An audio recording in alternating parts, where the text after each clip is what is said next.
Well, folks, it's finally here. The Penguins have officially opened training camp, and joining me on Locked On Penguins today is Kelsey Surmacz to talk about everything she saw on day one and more, and we're going to do that right after this.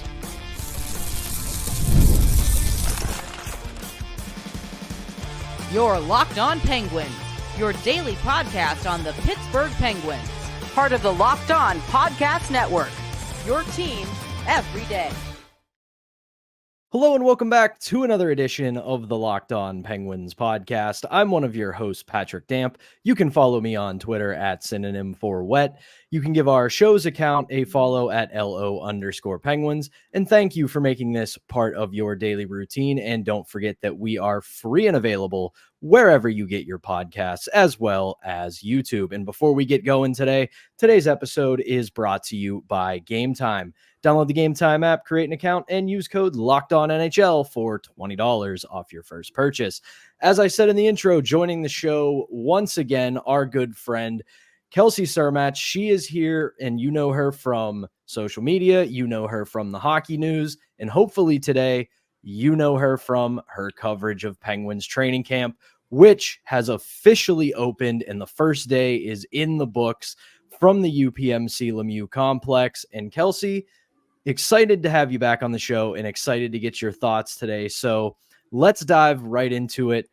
We wouldn't be back in Penguin season if there weren't already injuries. And we found out almost 5 minutes into the opening of training camp that Erik Karlsson, day-to-day with, I believe it's an upper body injury, but we know how the NHL is. They just give you a non-specific region of the body and just say if they're day-to-day or out. So let's put that to the side. You were in attendance for everything today on day one. So I want to get your thoughts on some things who stood out, what you noticed, and just general thoughts. So wherever you want to start, the floor is yours right now. Awesome. Well, first of all, wouldn't be Penguins hockey without an injury immediately. So we're already in mid-season form there. But yeah, so training camp was interesting today. And just talking to a lot of the guys, I think there's this general sense, everybody's aware of how much competition there is this year. And that was kind of a common sentiment throughout the locker room. But as far as standouts, I'll kind of start there. So obviously there's not too much to read into day one. Everybody goes off about line combinations and whatnot. But really, when there's this many guys, there's 69 roster players in camp right now.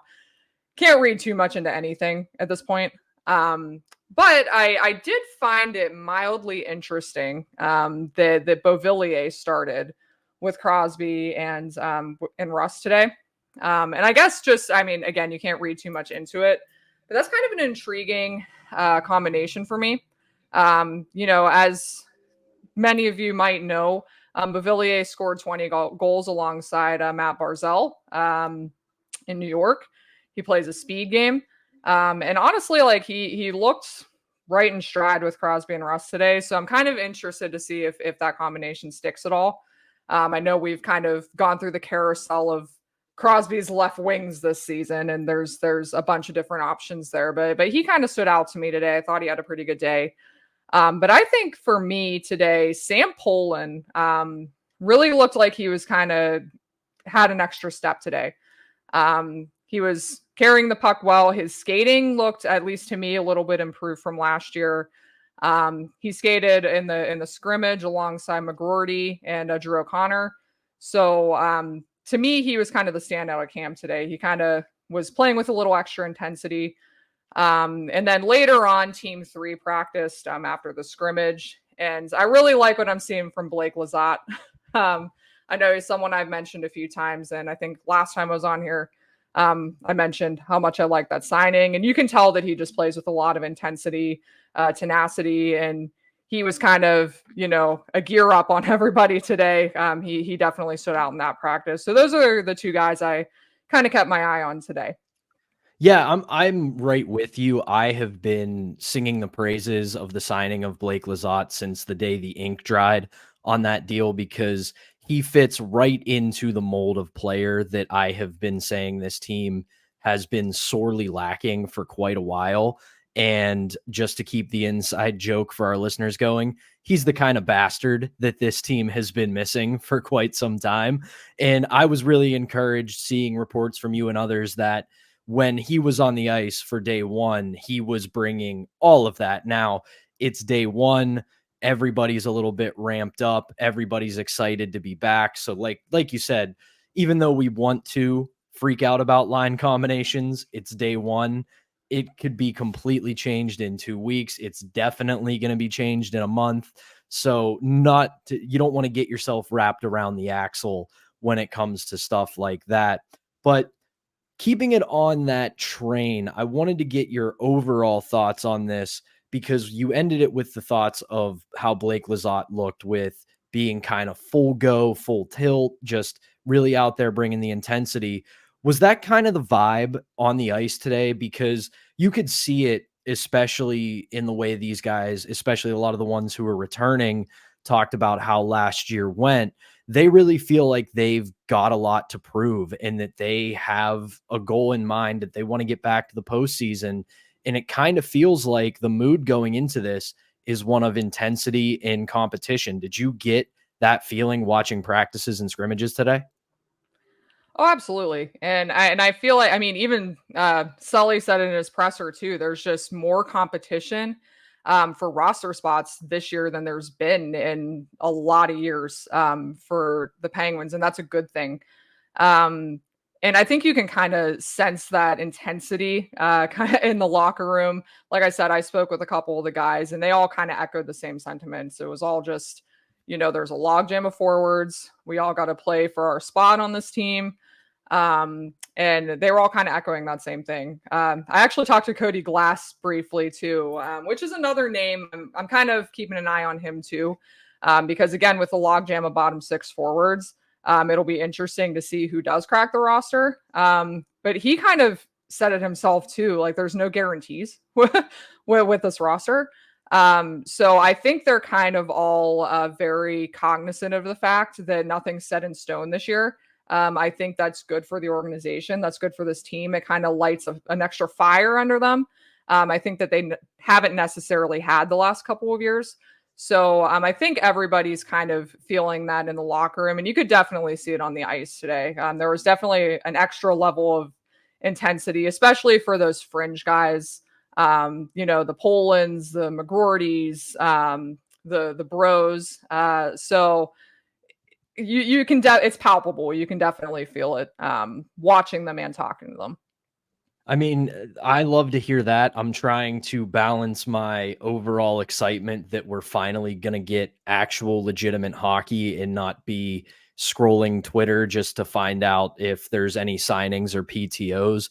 But to your point about competition and there not really being any guarantees, one thing we do pretty much know is guaranteed is that Tristan Jarry and Alex Nedeljkovic will be the NHL rostered goaltenders this year, because that's pretty much the plan. They both have NHL experience, but something Hunter and I, and even myself, when I've been doing solo episodes, have been discussing is that a rare point of depth in this organization is goaltender. You've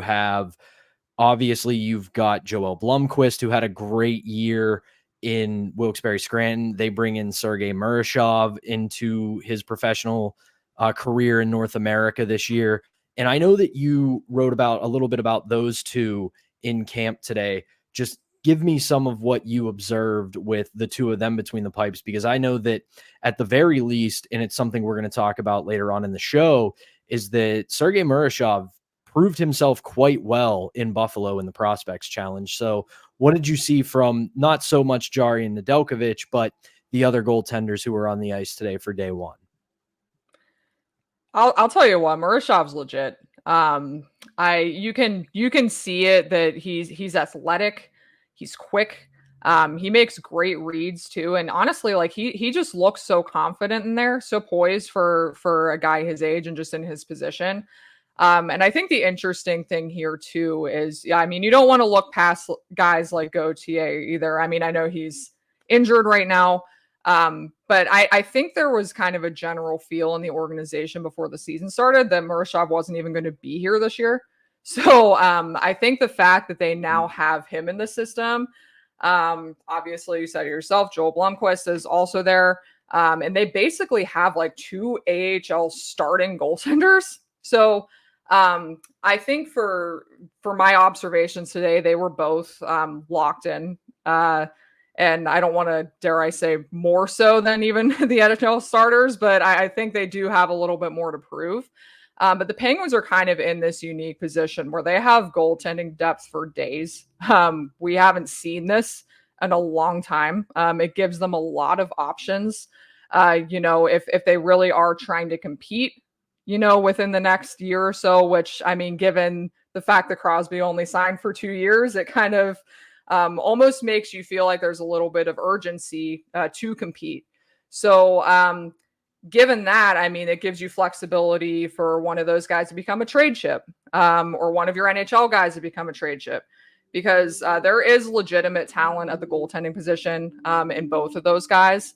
And it wouldn't surprise. I don't think we're going to see Murashov anytime this year on the NHL roster. I saw something today too that it wouldn't really be surprising to even see him starting Wheeling. I know that's not ideal for his situation, but it might just be, get him the starting reps versus having to split with Blomqvist and Wilkes-Barre. So it'll be interesting to see how they handle that. But I do think we're going to see Joel Blomqvist sometime this year.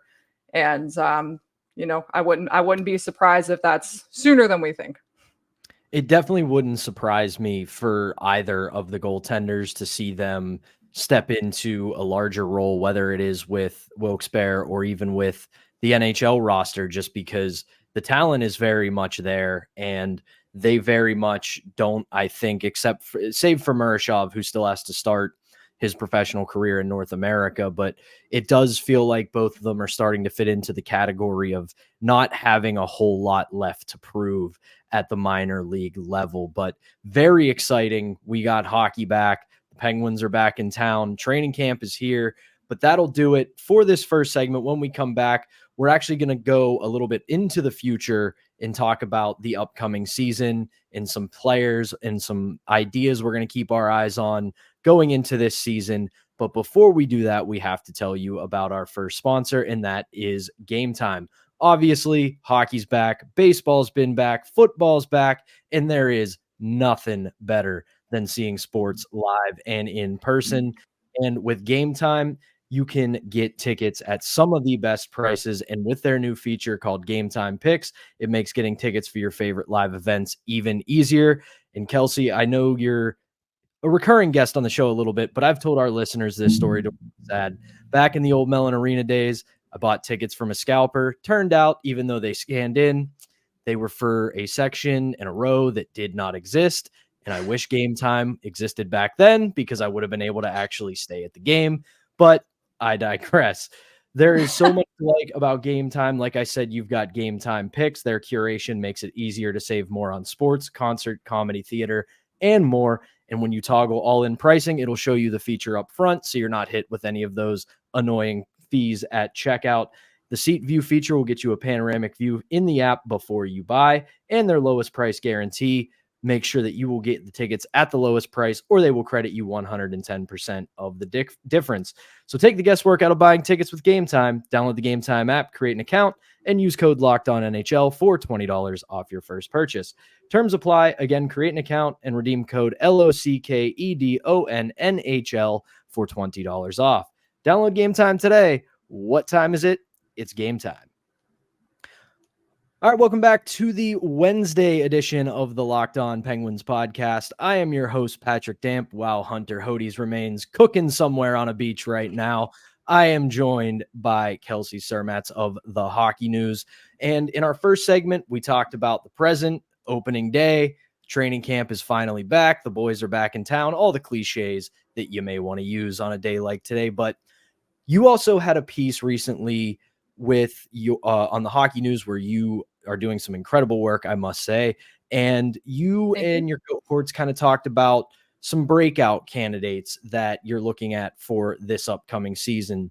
And obviously, we all know you can't glean anything from day one of training camp. It's everyone knocking the rust off and figuring everything out. But that's not going to stop us from talking about some breakout candidates for the upcoming season. So one of the players that you had on your list that I have been saying a lot, and it's going to come out later this month. You'll be able to find it here on our feed on Locked On Penguins. I was part of the Metropolitan Division preview for all the teams that sadly didn't make the playoffs, which the Penguins were one.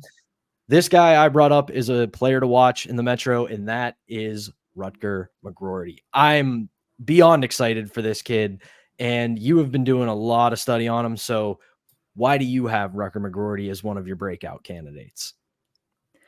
I think just in general, he looks NHL ready. I just even watching him today, I mean, I know again, it's training camp. You can't read too much into things. But he looked to fit right in with Drew O'Connor, Sam Poulin, both guys with, I mean, ample NHL experience at this time or at this point. So there's that. But also even during the Prospects Challenge, when I was watching him, he just looked a step ahead of everybody else, kind of just a level above everybody else. And I know you paid a lot of attention to the Prospects Challenge as well. So I don't know if you would agree with me there, but it just seems like I absolutely would. I mean, yeah. watching, I said it on the show. I said it in some writings. That is exactly what you wanted to see from him. And we'll obviously talk about a little bit of the Prospects Challenge to end the show. But just real quickly, the thing I noticed was exactly what you wanted to notice from him. Like he didn't belong there, and in the best way of where like, okay, you don't need to be in this tournament. You don't need to be with this roster because you're ready to take the next step into professional hockey. Yeah, and that's the exact sentiment that I had watching him. He just looked like he was a level above everybody else, and I actually think I used that exact verbiage too in my post, that he just looked like he didn't belong there, and he looked like he belonged at a higher level. So I just think his hockey IQ for, you know, especially someone his age, is off the charts. He's a smart player. He knows exactly where to be and how to put himself in position to make plays. You don't see him really like roaming the offensive zone and figuring out what he's supposed to be doing there. I mean, it's actually pretty crazy to watch him just kind of assert himself in that way. And on that note too, I mean, that's why I think the reason I picked him as a breakout candidate, I have a feeling he's going to make the roster. I know that there's a little bit of waiver exemption that kind of plays into that. So that's obviously, you know, definitely a big factor because there are a lot of guys that aren't waiver exempt.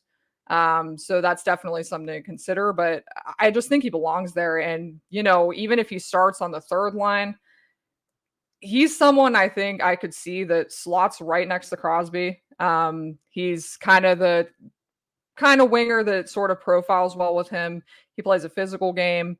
You know, he's not afraid to shy away from driving the net. Like I said, he puts himself in position to make plays. He's obviously got the shot. So there's just a lot to like about him. And I really think that if and when he does get on this roster at some point this season, I think he's going to make an impression pretty quickly. I don't think the adjustment period for him is going to be, you know, as taxing and as grueling as it is for some others, because he just looks to already be there. And I obviously absolutely agree with you. The other end of the coin that I think I said on a recent episode was that the thing we have to keep in mind is that he is making a pretty massive bet on himself getting out of Winnipeg, with Winnipeg saying, hey, we don't think you're quite NHL ready yet. We want to put you in the minors. We want you to develop a little bit longer. And he disagrees. So at the end of the day, there is still a lot riding for him to become a professional hockey player, especially at the highest level. So I think you mix that motivation with where his skill level is, and all the ingredients are there for him to be an impact player for the Pittsburgh Penguins in one way or another. One other player, and this is, you know, very similar, showing how I think our brains work pretty similarly when it comes to the way we analyze this team, is Erik Karlsson. And I have been, I guess, manning this hype train for the better part of a few months, especially since the latter half of last year and into right now. You know, I think the longer he was with the team, the more comfortable he got, we really started to see the true Erik Karlsson rather than what we saw when the season first began and into the middle part of the season. And then you factor in the fact that Quinn is now one of the coaches on the coaching staff and is going to have a lot of impact on the power play, given their history together. I think a lot of ingredients are in place for Erik Karlsson to really become maybe not the 100 plus point guy we saw in San Jose, but point per game player close to it. And really the catalyst that I think could knock this Penguins power play out of its slumber. Absolutely. And I think the Quinn factor is a really big one. And honestly, I mean, I'm not inside Mike Sullivan's head, but and Kyle Dubas's head, but when you're thinking about this move, I mean, Karlsson is such an integral part of that power play. And the fact that they brought in Quinn to work with defensemen, to work on the power play, I think that kind of, it was almost like, it feels like a hire that was made for Karlsson. I know that's not the only thing that went into it, obviously, but I think there's a lot to be said there. And something I would like to see happen, I guess, on that note with Karlsson and the power play, I just think the power play needs to run through him more. And I think that was part of the issue last year, because I think on his part, you kind of noticed some hesitancy and some deferral to guys like Crosby and Malkin. I mean, Erik Karlsson deferring to Crosby and Malkin seems a little crazy, but at the same time, like, these guys have been here for 16 years. He's walking into a situation where they already have that legacy factor. So first of all, I mean, I think it takes defensemen a while to adjust to new systems. And it's the same case with Ryan Graves. Like, you hope to see a little improvement this year, just based on him being a full year into the system, having a little bit more sheltered minutes. But in the case of Karlsson, we really saw what they were trading for at the end of last season and that stretch run. He was really good for the Penguins. And I think having Quinn there and hopefully him being able to activate him more on that power play and hopefully get more out of him 5-on-5 in terms of being a little bit more aggressive. Not necessarily in his risk taking, but more so, driving the middle, kind of shooting from the slot a little bit more. We didn't really see that much last year. I think he started to get his confidence at the end of last year. So hopefully having Quinn around will kind of help him find that part of his game again and give him a little bit of confidence to just do his thing, so to speak. Because I don't think he did enough of his thing last year, and he felt a little bit held back. But I think we're going to see a more comfortable and more confident Erik Karlsson, and definitely more active on the power play. At least that's the hope.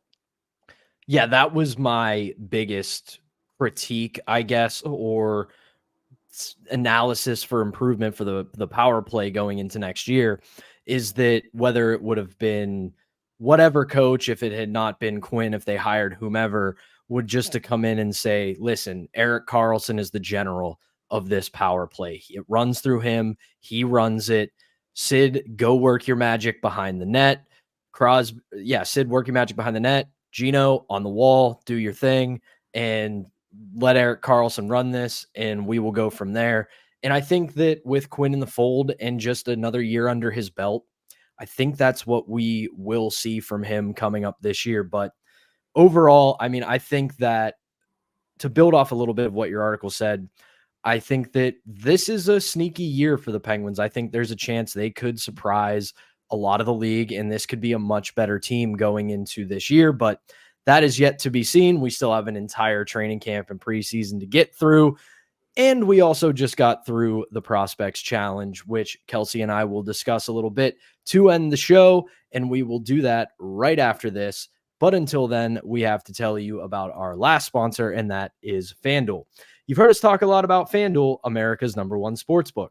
Well, we have something a little bit different for you. Now through September 22nd, all FanDuel customers can bet $5 and get a 3-week free trial of NFL Sunday Ticket from YouTube and YouTube TV. I've got YouTube TV, I've got NFL Sunday Ticket, and I've said it during this ad plenty of times. That quad box on Sundays, man, makes football watching a whole heck of a lot better and helps me track my bets a whole lot better as well. Then with a YouTube TV base plan, you'll be able to watch every regular season Sunday afternoon out of market game. All you need is a Google account and a current form of payment, and you can cancel anytime. Just visit FanDuel.com and download America's #1 sportsbook. All right, welcome back to the Wednesday edition of Locked On Penguins. I'm Patrick Damp, filling in as Hunter Hodes is off cooking on the beach, as I have said, and joining me today is the one and only Kelsey Surmacz. And because you and I are both absolute sickos, we made sure to watch the Penguins Prospect Challenge in Buffalo, because what else is there to do in early September when we've been in a great stretch of weather in Pittsburgh than sit inside and watch a bunch of guys who might or might not make the NHL. But it was a very, very successful Prospects Challenge for the Penguins. I kind of did a quick and dirty overview of it yesterday here on Locked On Penguins. Penguins go 3-0. They get their second straight championship out of the Buffalo Prospects Challenge and had a couple doozies of games, especially the finale. 8-5 over Buffalo, back and forth game. But I wanted to ask you this because I think it's going to be very similar to mine. Who were some of your standouts from those few games in Buffalo? Yeah, so I think the obvious answer here is Tristan Brose. He's a guy I think is honestly flying a little bit under the radar this year in terms of, his ability to make the roster. Again, it's one of those things. They just have a logjam of forwards. There's so many guys competing for so few spots. I can't see him cracking the NHL roster, but I think he kind of proved this past weekend that he's at least more ready than I thought he was. He looked like, kind of like McGroarty, that he was just kind of a step ahead of everybody else. And he really showed off his shot, which his shot's impressive. And yeah, he was kind of the big standout for me. But another guy I think kind of flew under the radar a little bit was Vasily Ponomarev. He only got on the score sheet twice. He registered a goal and an assist. But I think he did some great work in all three zones. I was very impressed with his work on special teams, especially. Had some great reads on the PK, some great stick work. He was getting in passing lanes. And he's a great forechecker too. He just plays with kind of like Lazat, like a lot of energy, a lot of tenacity. He isn't the biggest guy. Size isn't a huge thing for him. But I do like the way, he wins every puck battle on the boards. And he meshed really well with McGroarty as well. So I was impressed by him. I definitely think that, if you're looking ahead to the next couple years, he's somebody that I could definitely see as a third line center. And I know that's what a lot of people, when he was traded over from Carolina last year in the Jake Gensel trade, a lot of Canes fans were echoing the same kind of sentiments, saying like, look, we're upset to lose this guy. He's a legit 3C, ceiling option. So, I would really love to see him get some time on the NHL roster this year, because I think he could really be a spark plug for the bottom six. And like I said, his play work in all three zones was outstanding, I thought. Yeah, there was a lot of positives to glean, especially from all of the names that we wanted to watch and see. The McGroartys, Tristan Brose, the Jake Gensel trade guys, and the goalies as well. I think they did very well. But the under the radar name I spoke about a little bit yesterday, and I wanted to get your thoughts on it, is Avery Hayes. I thought nothing of Avery Hayes. I'll be completely honest with our listeners. He was so under the radar that I don't think I've mentioned his name once going into it. And he came out of the tournament looking like one of the better prospects in the Penguins system. And it's such a classic Penguins guy in this era, because undrafted, did all right in juniors, then gets signed to an AHL deal in Wilkes-Barre, gets hurt, misses a good bit of last year, and then all of a sudden just explodes onto the scene with a great performance in the challenge. Absolutely. And I think another thing to make note of there, I don't think it's an accident that he was paired with Ponomarev and McGroarty either. He was the third guy on that line, and he didn't look out of place at all with those two. He was keeping right up with them. Obviously, he had the hat trick in the final game there too, 4 points. So I mean, he was locked in, and same here. I mean, he wasn't really on my radar before this. Obviously, the injuries played a part last year. And even aside from the injuries, he only had 6 goals, 9 points, 27 games. So, I mean, there was nothing to write home about with Hayes last season. His junior seasons, he did have a 40-goal season in the OHL, but that's what training camp's all about. That's what this stuff's all about. There's always that one guy, those 1 or 2 guys that really, surprise you in a good way. And Hayes was definitely that guy. He was, I'd say, probably right up there with the McGroartys and the Pontmarovs and all the guys that you expected to see do well. And just on a side note too, I know a lot of people have kind of been asking about Owen Pickering. And I think, at least from my perspective, watching that tournament, there was a lot of good in the offensive zone. I still think he has some work to do in the defensive zone. But I mean, in training camp today, I thought he was one of the better players. He was kind of another standout. You can definitely see he's getting more comfortable manning the point in the offensive zone. So he's someone else to watch. But for me, anyways, watching the prospect challenge, he was a bit of a mixed bag. Yeah, that was kind of where I was with him, is that I liked a lot of what I saw offensively, but as much as we, and maybe not so much we, but more just the hockey world in general, kind of says like, hey, if you're going to be an offensive defenseman in the NHL, unless you're, an Erik Karlsson type, you do have to have at least some modicum of a defensive game there. And once he rounds that out, I do think there is a lot of potential there for Pickering. And you know what? The future may not be so bright that we need sunglasses right now, but the lamp is definitely on. It definitely looks like for once we finally have a group of players in the system to actually look forward to. So that was all extremely encouraging. But before we head out of here, Kelsey, let everybody know where they can find you, what work you got coming up, and anything else you might want to promote. Yeah, so you can follow me, Kelsey_Surmacz4 on X. And you can also find me on the Hockey News, the Penguins site. I write there. I also contribute for Draft Nation. So find me on both of those sites and follow my updates on training camp. I will be there the whole time. So I definitely will be, and we're looking forward to it. Kelsey, always happy to have you on the show. This will absolutely not be the last time. You are definitely going to be coming back for more episodes throughout the season. We always enjoy having you on the show and appreciate the work that you do. But that is going to do it for the Wednesday edition of the Locked On Penguins podcast. Surprise, Hunter will be joining me tomorrow from the beach. I will probably have us a guest on Friday to do some training camp week 1 wrap-ups. But for now, thank you as always for tuning in. We'll be back with a brand new episode for you on Thursday.